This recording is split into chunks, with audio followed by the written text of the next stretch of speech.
देख रहे हैं एक न्यूज़ 24 और मैं हूं आपके साथ सपना। आज की बड़ी खबर आ रही है बिहार विधानसभा चुनाव 2025 से।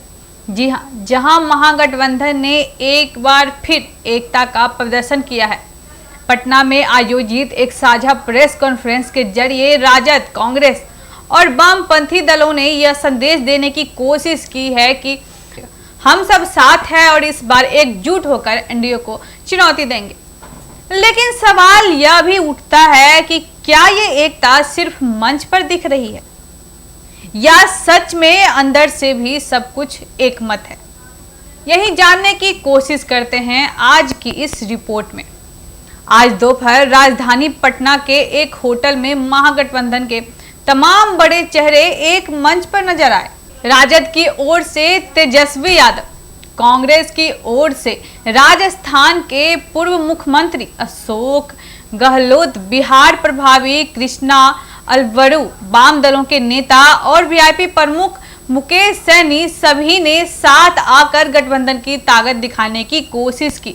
सभा की शुरुआत में नेताओं ने कहा, हमारे बीच कोई मतभेद नहीं है, हम सब बिहार के विकास और न्याय के लिए एक हैं।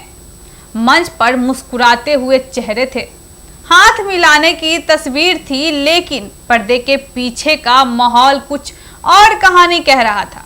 पिछले कुछ दिनों से खबर आ रही थी कि महागठबंधन के अंदर सीट बंटवारे को लेकर नाराजगी बढ़ रही है।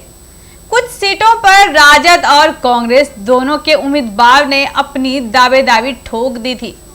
जी हां, कांग्रेस के कुछ स्थानीय नेताओं ने तो खुले तौर पर कहा कि हम अपने दम पर चुनाव लड़ने में सक्षम हैं। इन सब के बीच तेजस्वी यादव ने आज यह मंच सजाया ताकि जनता को दिखाया जा सके कि गठबंधन अभी भी मजबूत है। प्रेस कॉन्फ्रेंस में अशोक गहलोत ने कहा कि 5-10 सीटों पर हल्का फुल्का टकराव सामान्य बात है। यह गठबंधन की कमजोरी नहीं, लोकतंत्र की ताकत है। तेजस्वी यादव ने भी कहा कि जो है हमारा लक्ष्य सिर्फ कुर्सी नहीं बल्कि बिहार में बदलाव लाना है। जी हां, इस प्रेस कॉन्फ्रेंस का असली मकसद क्या था? पहला, गठबंधन में हलचल रहे विवादों को थामना। दूसरा, मीडिया और जनता के बीच यह मैसेज भेजना कि महागठबंधन टूटा नहीं है।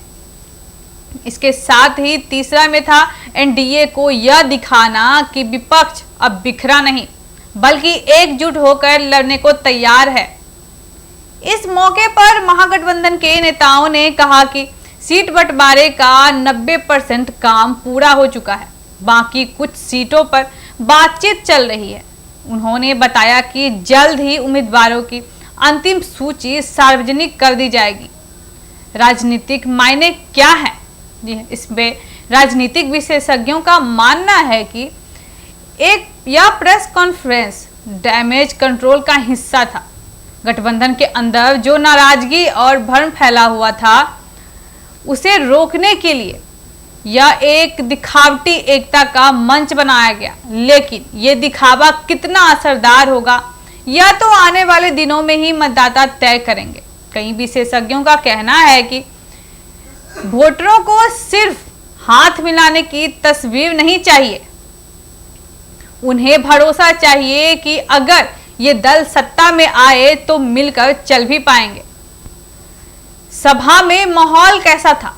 मंच पर बार बार नारे गूंज रहे थे, महागठबंधन जिंदाबाद, तेजस्वी तुम ही से उम्मीद है। कांग्रेस और राजद के कार्यकर्ता एक दूसरे को झंडे दे रहे थे, लेकिन कुछ नेताओं के चेहरे पर तनाव साफ दिख रहा था। तेजस्वी यादव ने अंत में कहा कि हम सब मिलकर बिहार को नई दिशा देंगे, एनडीए को अब जनता जवाब देगी। उसके इस बयान पर जोरदार तालियां बजी। लेकिन पत्रकारों ने जब पूछा कि मुख्यमंत्री पद का चेहरा कौन होगा तो तेजस्वी मुस्कुराकर बोले, फैसला जनता करेगी। यह जवाब सुनते ही माहौल में हल्की खामोशी छा गई। अब सवाल यह है कि क्या महागठबंधन की यह एकता जनता को प्रभावित करेगी या यह प्रेस कॉन्फ्रेंस सिर्फ कैमरे के लिए थी? फिलहाल बिहार की सियासत में बड़ी हलचल है। यह प्रेस कॉन्फ्रेंस एक बड़ा प्रतीक बन चुकी है, एकता का भी और असमंजस का भी। तो ये थी आज की बड़ी खबर। इसमें आपकी क्या राय है हमें कमेंट करके जरूर बताएं। ऐसी तमाम खबरों के लिए जुड़े रहे हमारे साथ एक न्यूज़ 24 से। धन्यवाद।